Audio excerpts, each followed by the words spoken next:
All right, hi everyone, how's it going? And welcome to another video. Now, the last time I did a video, I did a movie review of Superman 2 from 1980. Today I'm going to do another movie review from another film that came out in 1980, and that film is Flash Gordon. Now, I am a big fan of this film.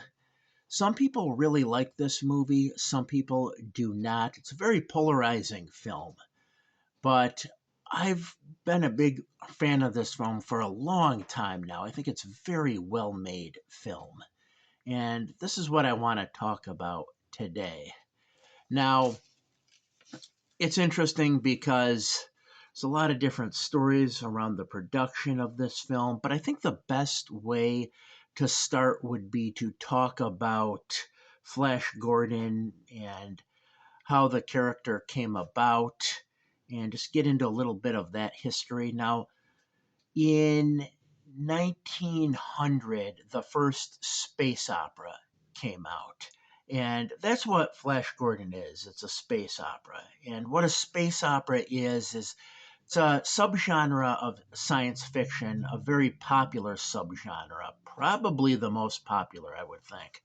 And it's basically an interplanetary adventure story. It incorporates elements of the hero's journey, it incorporates elements of fantasy, and usually the main protagonist is a good character fighting against a character that's evil. So it's generally said to be very black and white.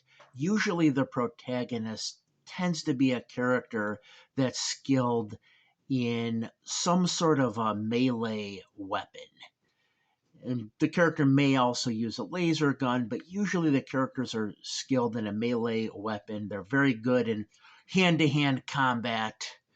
And that's basically kind of like what you have with space opera. Incorporates elements of, military warfare, empires, that type of thing. So the first space opera, like I said, came out in 1900. The first real popular space opera action hero was Buck Rogers, and that came out in 1928. Very quickly, that became a radio show. It was very popular, and a lot of the comic book companies at the time, particularly King Comics, wanted to come up with a character that could outdo Buck Rogers. And in 1934, Alex Raymond came up with the character of Flash Gordon. And the character of Flash Gordon became very popular very fast. It was in the comics, there were comic books on Flash Gordon. Alex Raymond was a very skilled illustrator. He both illustrated the comic and came up with the stories. And like I said, the character became very popular. Very quickly, the character moved into these serials. And what serials were in those days were they were essentially like TV shows that were in episodes that you would go see at the movie theater. They would usually end in some sort of like a cliffhanger. They would. So the reason why that was is they wanted you to come back and see the film again. So they would end in like a cliffhanger. You'd go back and see it. And like I said, these became very popular. And throughout the mid to late 30s, you had these Flash Gordon serials that were coming out. The character became very popular very fast. And eventually, George Lucas would see these serials, and he had the idea in the 70s of wanting to make a Flash Gordon movie. However, he couldn't get the rights to Flash Gordon because King Comics had worked out some deal with Dino De Laurentiis to make a Flash Gordon movie. Dino De Laurentiis held the rights to make this film. And from what I understand, George Lucas tried to get the rights from him, but he couldn't. So instead, he had make his own space opera. And maybe you've heard of it. Star Wars became pretty successful. It's probably one of the best examples I could think of a blessing in disguise. I mean, it really, really was. And, Star Wars, as you know, became huge, so huge that it began to influence a lot of films in the early 80s. A lot of knockoff films came out, of course, but it influenced a lot of movies that came out. And a lot of filmmakers thought, well, if George Lucas could do it, maybe I could do it too. So they made an attempt to try to outdo Star Wars. No one was able to really hit that mark, but in trying to hit that mark, they ended up making a cool movie nonetheless. So you had movies like Superman 2 coming out, you had the animated Heavy Metal movie, you had Raiders of the Lost Ark, you had Conan, you had Clash of the Titans. I mean, the list really goes on and on for all the really cool movies that came out in the early 80s. And that's because, they were really trying to outdo Star Wars. Now, Flash Gordon, because there were a lot of, and I should mention this, there were a lot of like Star Wars knockoff films that came out. You had The Black Hole, Laser Blast, Star Crash, Battle Beyond the Stars. And of course, you had Flash Gordon, which came out in 1980. And I wouldn't necessarily call this a Star Wars knockoff film just because this was what influenced Star Wars. George Lucas was influenced by this film.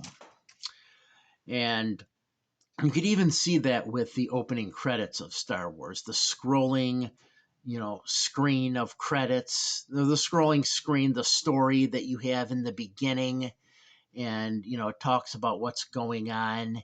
Starts out with episode 4, and the reason why you had that, the reason why George Lucas did that, was to be true and to keep with the tradition of the Flash Gordon serials, because Flash Gordon would start out like that.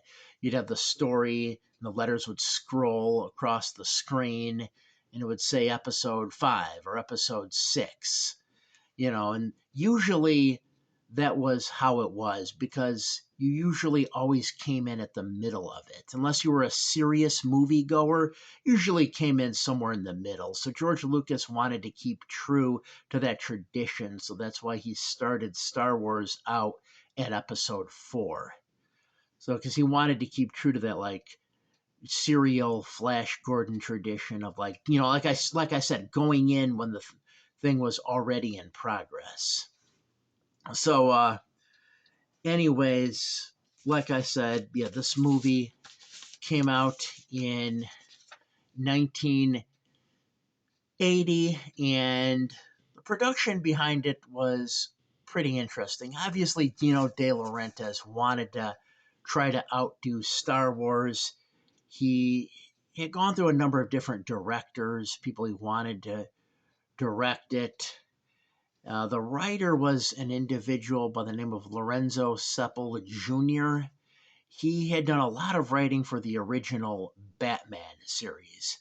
And if you watch this movie, you could definitely see that. You could definitely see how the similarity between the 1960s Batman and this. You could definitely see it.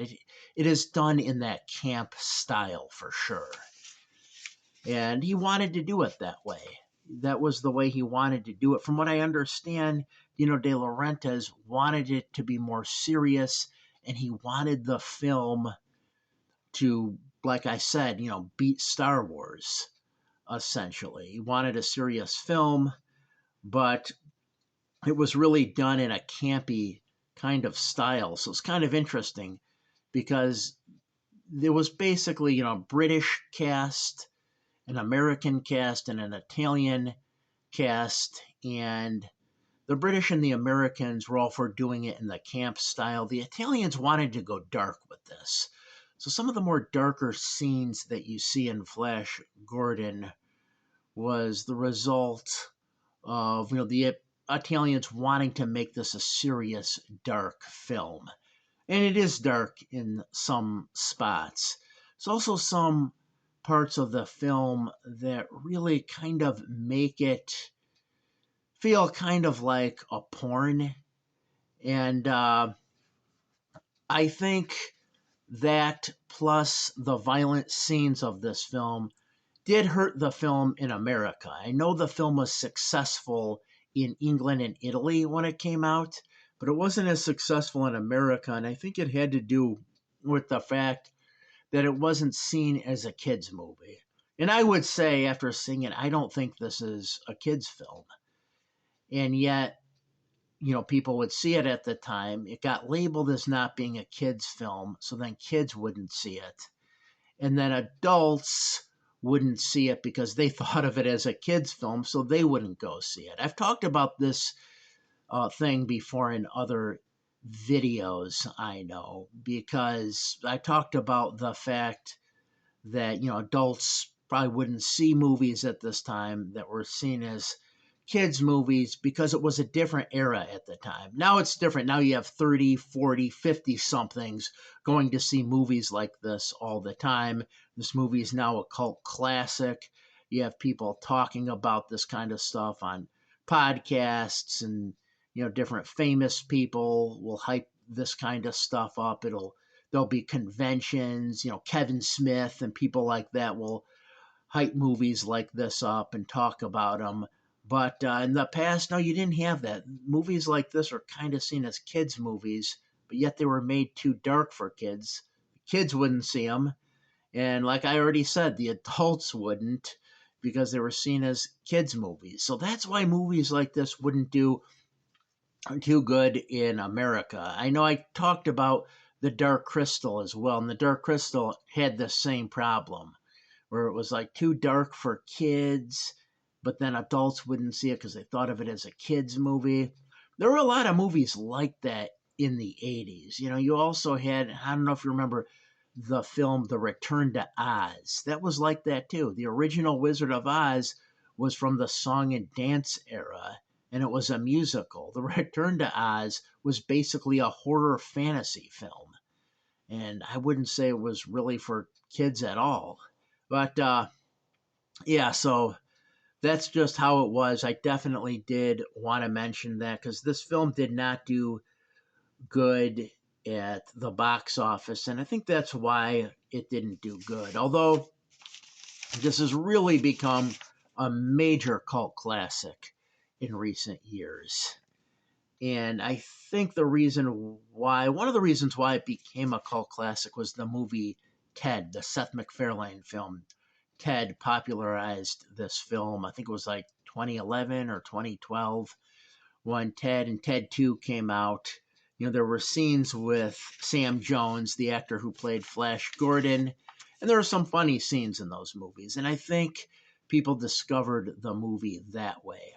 When the movie came out, the movie also, I should mention this, it wasn't marketed well, and I could remember this. I could remember a 7-Eleven commercial, actually, and I think it was for like Slurpee cups or something, and they seemed to be like promoting Ming a lot. You would see Ming, but you wouldn't see Flash Gordon. So they were really promoting the bad guy, which is kind of strange. Why were they promoting the bad guy? Of course, later on, I kind of found out why, and I'll get into more of that in just a minute. But yeah, it just was promoted in kind of a strange way. And like I said, it also really wasn't a kid's movie. I could remember actually some action figures coming out. I don't remember if the action figures were from this movie or if they were from the Filmation cartoon that came out a year before this movie in 1979, because Filmation did put out a Flash Gordon cartoon and came out a few years before Filmation would do He-Man. Kind of seemed a lot like He-Man, in my opinion. Definitely did. But yeah, to say a bit more about the movie stars Sam Jones as Flash Gordon. Now, Sam Jones hadn't done much before this film. He was in the film 10 with Bo Derek and Dudley Moore, but he really hadn't done too much. He was pretty much an unknown. Dino De Laurentiis wanted to get Kurt Russell, but from what I understand, Kurt Russell didn't want to do it. He was also going to be playing the character Snake Plissken in Escape from New York. Arnold Schwarzenegger wanted this role, but they didn't want Arnold Schwarzenegger because of his thick accent at the time, but he would go on to do Conan the Barbarian shortly after this. And then his career just blew up.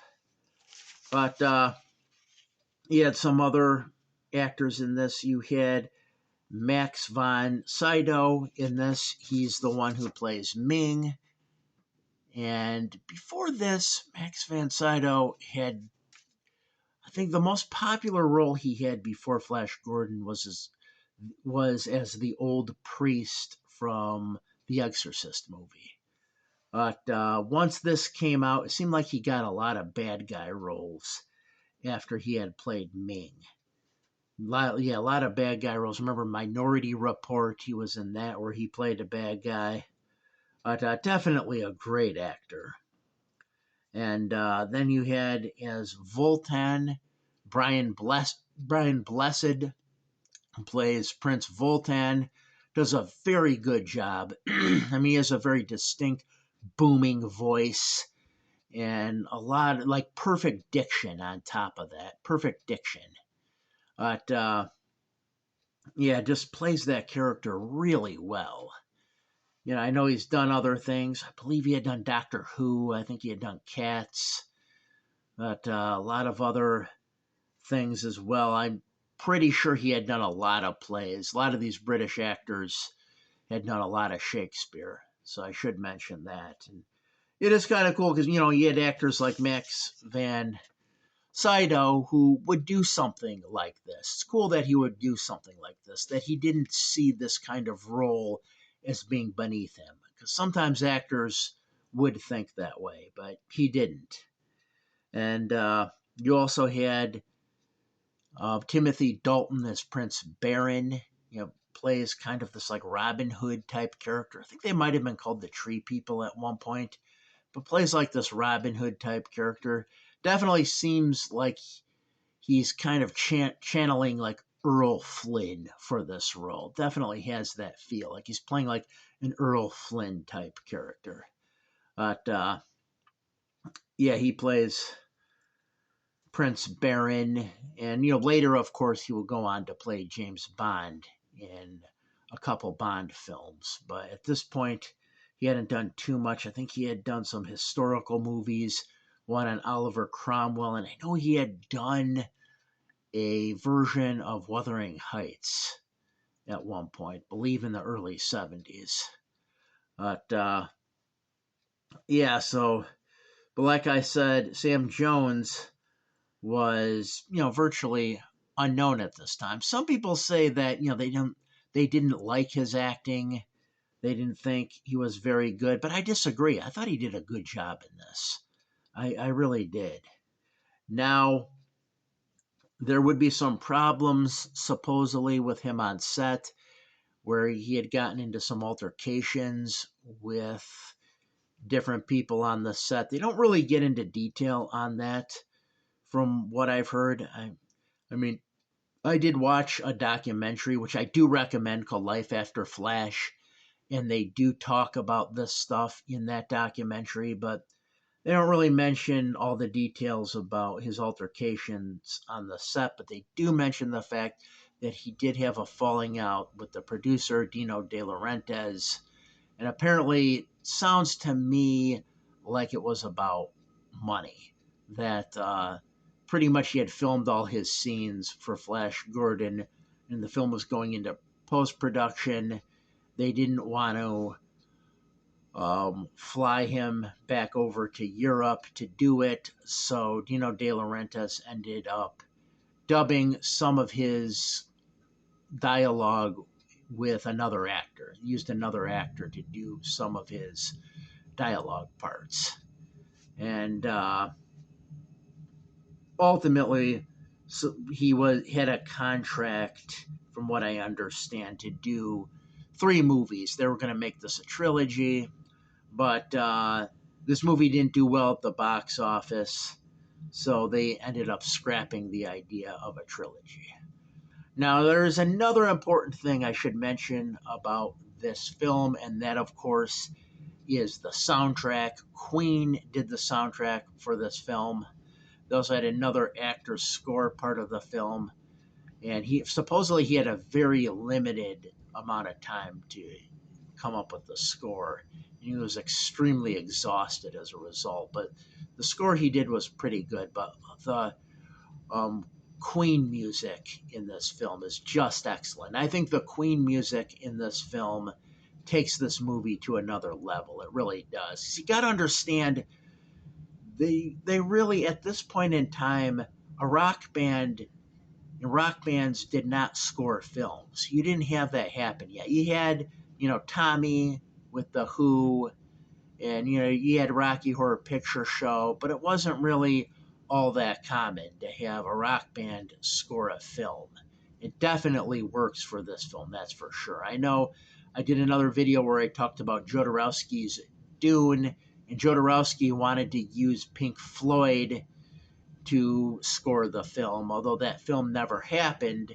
But they still had the idea that it would be great to have a rock band score a film, and Queen was the perfect band for that. It really worked well for this film. But yeah, so just to get into a little bit of the info on the plot of the film. There will be spoilers, but the movie came out in 1980, so I don't think I really need to say spoiler alert. But what happens in the beginning, you have Ming, and basically for his enjoyment, he wants to destroy the Earth. He asks his right-hand man, an individual by the name of Clytus, what planet is this? He's then looking at planet Earth. He then hits an earthquake button to start an earthquake. So, yeah, that's kind of strange, that part. He didn't know what planet it was, but yet he has an earthquake button. So then Flash Gordon, who is the quarterback for the New York Jets. Now, in the comic, he's a polo player, but here he's the quarterback for the New York Jets. He gets on an airplane with a travel agent by the name of Dale Arden. She's played in this film by a woman by the name of Melody Anderson, and she does a good job in this film too as Dale Arden. And I know she would have a career in a number of TV shows after this. More on that in a bit later. What then happens is the plane they're in gets hit by some sort of meteorite, but you see the face of Ming flash. Then the plane crashes. It crashes right near the laboratory of a scientist by the name of Hans Zarkov. Hans Zarkov has a spaceship. He abducts Flash Gordon and Dale, puts them on the spaceship to try to save Earth because he knows that Ming has some plan of destroying Earth. I think he also wants to push the moon toward Earth. Basically, he wants to destroy the planet. So they get into this rocket, they blast off into space, and as they get caught into this vortex. And the vortex is very psychedelic, which is something I want to mention because they then end up on the planet Mongo when they go through this vortex.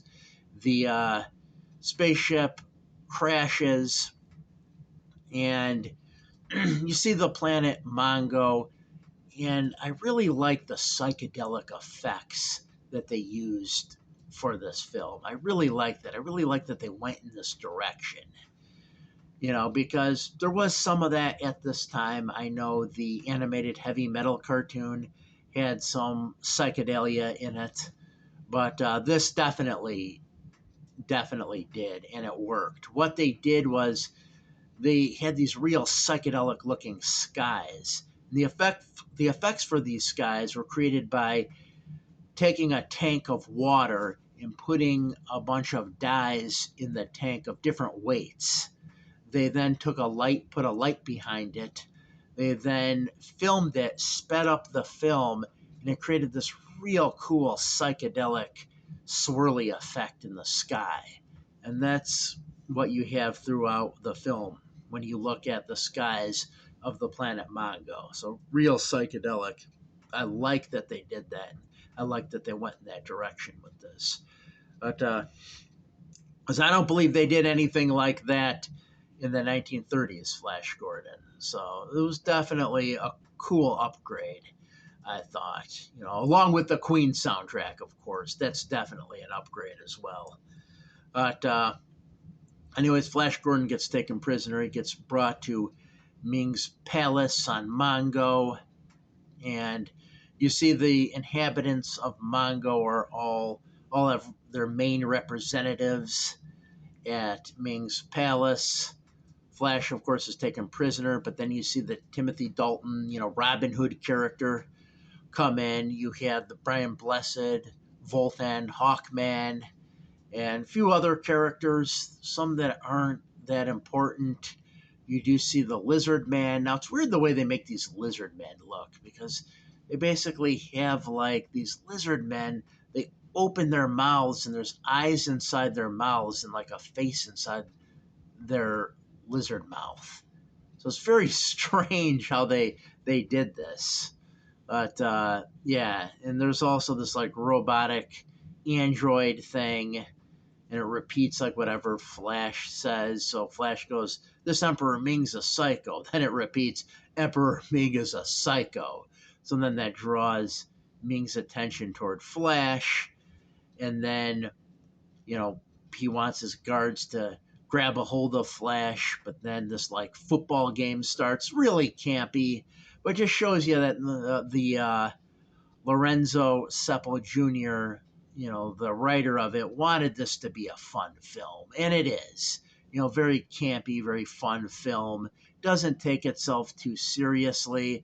However, like I said, there were some people who were working on this film who wanted it to be dark and added some of that to it, which ultimately ended up making it a film that wasn't for kids. And it's why like I already said, it's why this film just didn't do that good at the box office. But anyways, this is kind of a fun scene. Ultimately, Flash ends up getting knocked out with whatever they're using as like a football, and Emperor Ming then sends Flash Gordon to the gas chamber, but Ming's daughter, Princess Aura, I think injects him with something. So when he gets gassed, he doesn't end up dying. The music that they play while he's in the gas chamber is really cool. So it's a great film score. Really sets the mood for the thing, for the whole film. The weakness of it, I would say, would be maybe character development, because they kind of act like Flash Gordon and Dale Arden really know each other, but you find out, they pretty much meet on this airplane, so they kind of just met. So, you don't really find out a whole lot about these characters. So, yeah, maybe the character development was a little weak, but still, it's a great film, and a lot of, fun, campy kind of scenes in this. This was a B movie, but it was by no means low budget. I should mention that. I mean, this is probably one of the biggest budget, low budget movies of all time, because although it has a low budget feel, this movie cost more to make than The Empire Strikes Back did. I think Empire Strikes Back, I forgot what it was, maybe it was around 18 million to make, and this was around 20 to 27 million dollars to make. So very expensive for 1980. It was an expensive film, and it didn't do good in the box office, so that's why they scrapped the sequels that they wanted to make. But yeah, I really like this film, and it's become this mega cult classic. So, anyways, what ends up happening to Flash Gordon is he ends up escaping with Princess Aura to Prince Baron's area where he's living, this like tree area where there's these tree people. There's an initiation ceremony going on where a guy has to stick his hand into a tree. It's kind of like a roulette sort of thing. And there's this creature with like a stinger that stings his, hand. And then they want Flash to do it. Flash manages to escape, but then he ends up in this like pit. And there's this like spider monster that grabs a hold of him, which they were going to use for another scene, but they ended up using it for this scene. It's kind of a cool scene. It grabs a hold of Flash, but Prince Baron shoots it with his laser crossbow. They then the Hawkmen arrive. The Hawkmen capture them, and then the next thing you know, Prince Baron is in a fight with the with Flash Gordon on this like platform, and this platform is like in the Hawkman's Sky City, and it's like moving back and forth, and there's these spikes coming up.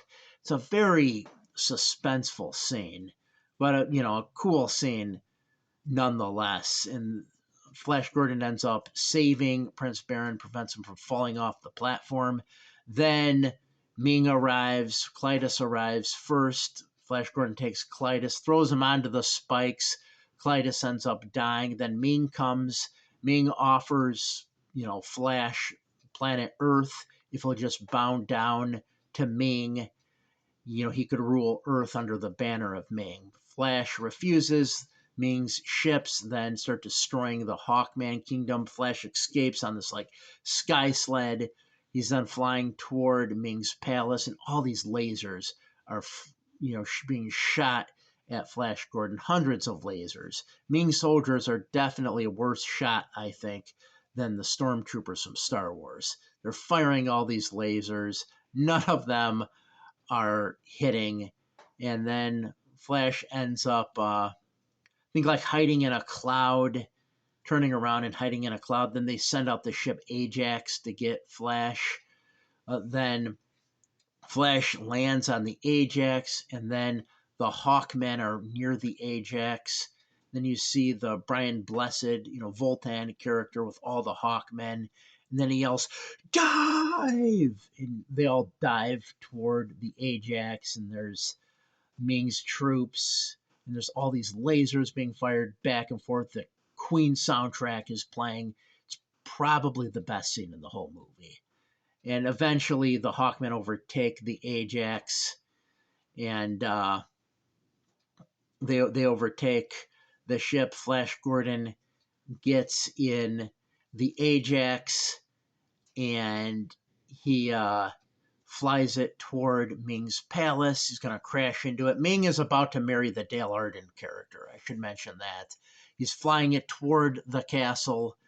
The Timothy Dalton character and Zarkov managed to deactivate the lightning shield. So then Flash takes the Ajax ship and smashes it into the Ming's palace. The front point part of the ship ends up impaling Ming. Ming ends up like disappearing, but you see his ring there. You're not sure if he's dead, or you're not sure exactly what had happened to him. Then Flash basically ends up saving the day, and that robot thing no longer is against Flash. It now says something like, "Congratulations, Flash." Flash Gordon looks at it and goes, "Yeah!"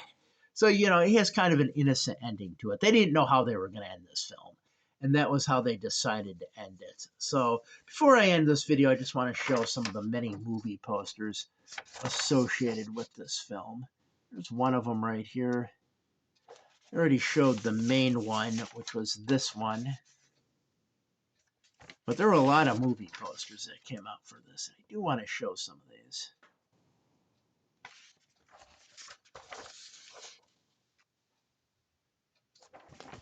Here's one from one of the original serials of Flash Gordon that came out in the 30s with Buster Crabbe playing Flash Gordon.